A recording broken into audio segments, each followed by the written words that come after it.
आज भी जब भी उत्तर प्रदेश में अब चुनाव होंगे, किसी बड़े हिंदू लीडर की हत्या होगी, बच के रहना। जो हिंदू की बात करते हैं, ये आरएसएस के लोग आपकी हत्या करवाने का काम करेंगे। ये चुनाव को फिर हिंदू मुस्लिम उत्तर प्रदेश और उत्तराखंड में करवाएंगे। किसी बड़े हिंदू लीडर की हत्या करवा के ये चुनाव जीतना चाहते हैं।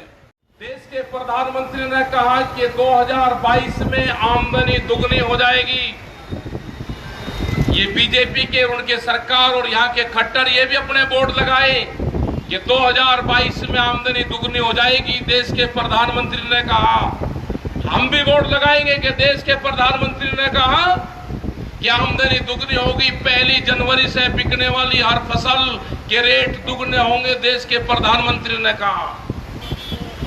यही तो कह रहे हैं प्रधानमंत्री कि आमदनी दुगनी होगी 2022 में, और हम भी यही कह रहे हैं कि हम अपनी फसल 1 जनवरी से, देश के प्रधानमंत्री ने कहा कि फसलों के रेट दुगने होंगे। हम जो कणक बेचते हैं उसका भाव 4000 रुपये क्विंटल होगा, जो जीरी बेचते हैं उसका भाव 3800 रुपये क्विंटल होगा, जो हम मूंग बेचते हैं उसका भाव 14000 रुपये क्विंटल होगा। ये देश के प्रधानमंत्री ने कहा। ये कहना पड़ेगा जब उनके लोग आपके बीच में गांव में आएंगे, ये प्रचार करना पड़ेगा का या तो ये कहो कि देश का प्रधानमंत्री झूठ बोलता था, आप पार्टी छोड़ के किसानी आंदोलन में शामिल हो जाओ, और नहीं होते तो आप गांव छोड़ के जाओ। या तो पार्टी छोड़ो या गांव छोड़ो, एक चीज आपको छोड़नी पड़ेगी। दोनों चीज नहीं चलने की।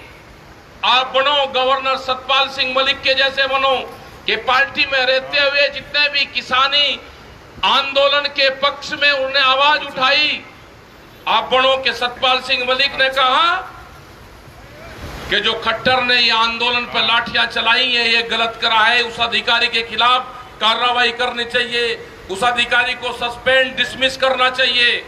वो अधिकारी कोई और नहीं है, उस अधिकारी का चाचा आरएसएस में एक बड़े ओहदे पे है, वो आरएसएस की फैमिली से है।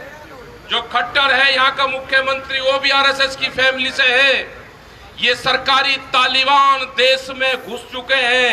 ये सरकारी तालिबानों का पहला कमांडर करनाल की जमीन पे मिला है, आरएसएस का बंदा है और आईएएस अधिकारी बन चुका है।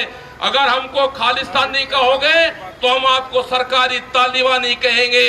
ये याद रख लेना, यहाँ की सरकार सरकारी तालिबानों का तमका और आपका कमांडर करनाल के अंदर है। ये किसान उसको कभी माफ नहीं करेगा।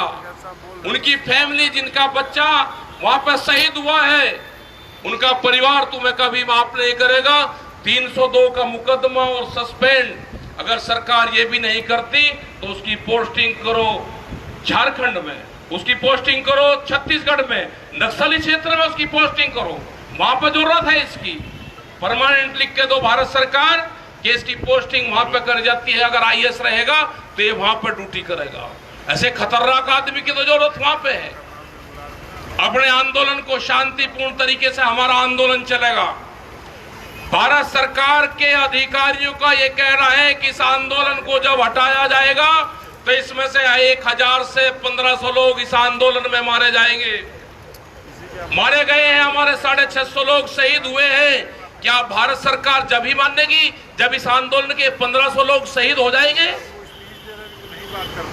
ये उनका पूरी रणनीति थी। 26 तारीख के बाद में जो घटनाक्रम हुआ उसमें इनकी रणनीति थी कि आंदोलन को हम हटाएंगे तो आंदोलन में हजारों लोग उससे ज्यादा इस आंदोलन में मारे जाएंगे। ये फीडबैक सरकारों के थे। सरकार ये चाहती थी कि इस आंदोलन में कत्लेआम हो, इस आंदोलन में हिंदू सिख हो, इस आंदोलन में मुस्लिम और हिंदू की लड़ाई हो। और आज भी जब भी उत्तर प्रदेश में अब चुनाव होंगे, किसी बड़े हिंदू लीडर की हत्या होगी, बच के रहना। जो हिंदू की बात करते हैं, ये आरएसएस के लोग आपकी हत्या करवाने का काम करेंगे। ये चुनाव को फिर हिंदू मुस्लिम उत्तर प्रदेश और उत्तराखंड में करवाएंगे। किसी बड़े हिंदू लीडर की हत्या करवा के ये चुनाव जीतना चाहते हैं। जो भी इनकी बात करेगा आप बच कर रहना। इससे खतरनाक पार्टियां नहीं हो सकती जिसने अपने लीडरों को अंदर बंद कर रखा है। कहाँ है लाल कृष्ण आडवाणी, कहाँ है मुरली मनोहर जोशी, जो स्टेज पर आकर कहते थे कि सुविधा से जागरण के मंचों में बात करते थे, ऑर्गेनिक फार्मिंग की बात करते थे, पेस्टिसाइड आउट ऑफ इंडिया की बात करते थे, कहां गए? आज उनके घरों पे पुलिस लगा रखी है, उनके घर के अंदर कोई प्रेस के लोग नहीं जा सकते, एक बयान देने की हैसियत उनके बुजुर्गों की नहीं है, उन्हें घर में कैद कर रखे हैं। अंदर जिन्होंने पार्टी बनाई थी वे घरों के अंदर कैद हैं। ये बीजेपी के लोग ये कह रहे जी आप हमारी पार्टी, भाई तुम्हारी पार्टी का अपने नेताओं को छुटवाओ, पहले उनसे बयान दिलवाओ, इस किसान मोर्चे के संबंध में उनसे बयान दिलवाओ। आपके तो नेता कैद में है, तो ये हमको या किसी को छोड़ देंगे?